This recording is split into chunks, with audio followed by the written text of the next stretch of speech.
Trời ơi, được không Ní? Yên tâm, lên. Chạy từ từ thôi mày ơi. Đường tình tao thua như đường tao chấp.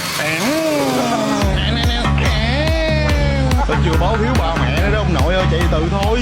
Mày im đi, mày nhát quá. Muốn làm idol thì viết bốc đầu. Dân chơi xe là phía biết này, xe đá số, bốc đầu nhấn ra.